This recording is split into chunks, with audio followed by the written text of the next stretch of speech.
ফাহিম ভাই, coming to you, আপনি কিভাবে অ্যাসেস করছেন from your side, business people, politician, যাদের সাথে কথা বলছেন, government, what is your reading of the situation in Bangladesh?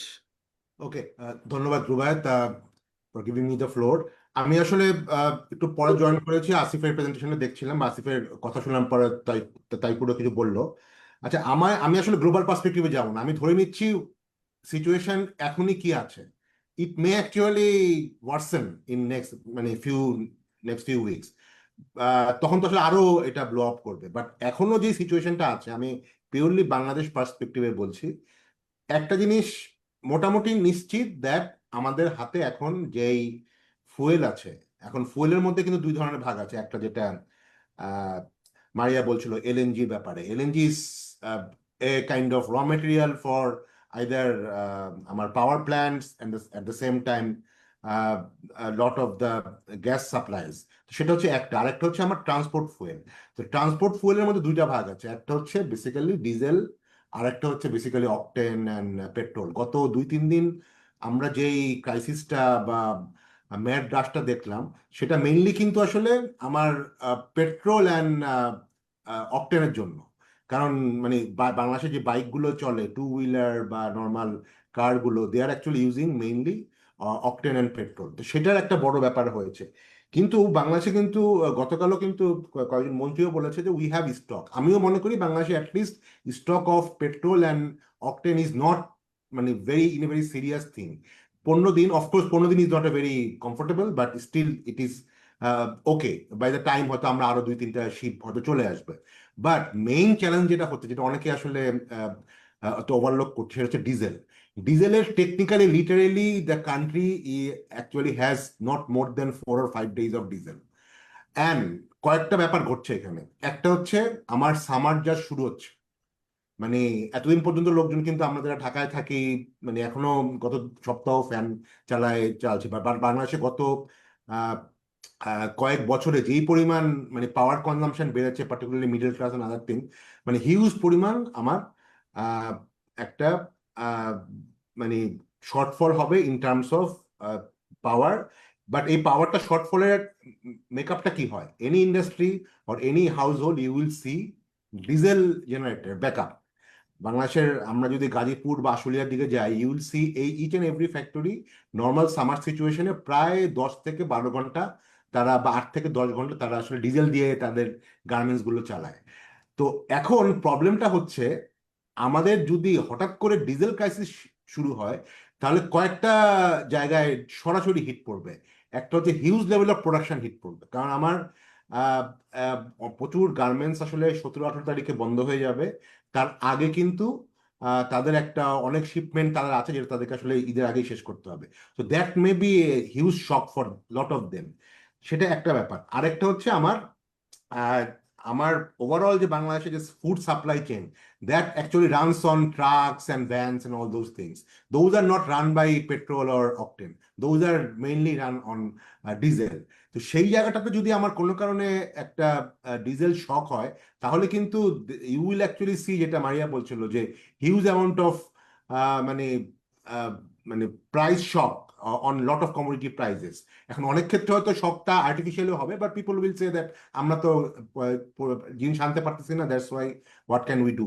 So এইটা একটা ডাইরেক্ট ইমিডিয়েট একটা ইনফ্লেশনারি শক হবে কমোডিটি মার্কেটে, probably in next 2 to 3 weeks.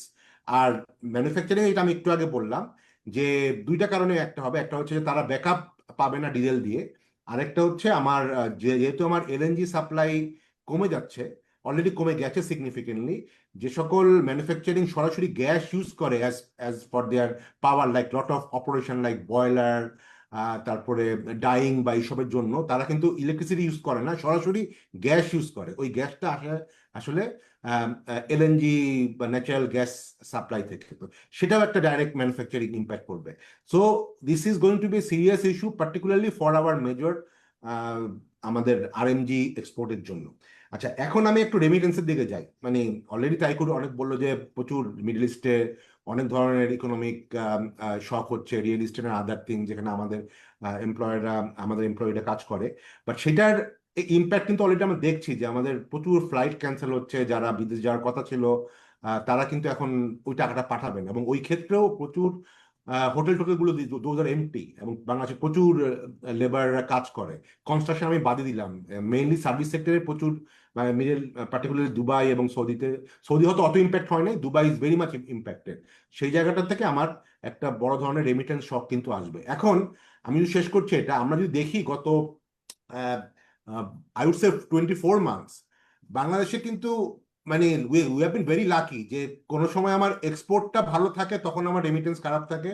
আবার অনেক সময় রেমিটেন্সটার গ্রোথ ভালো থাকে, এক্সপোর্টটা খারাপ থাকে। মানে দুইটার মধ্যে একটা না একটা আমাদেরকে কিন্তু আসলে সাপোর্ট দিয়ে রেখেছে। আমি I would not say only 24 months, probably last 3 to মানে 3 to 4 years, but this is the time যেখানে আসলে দুইটাই কিন্তু আসলে এফেক্টেড হওয়ার সম্ভাবনা আছে।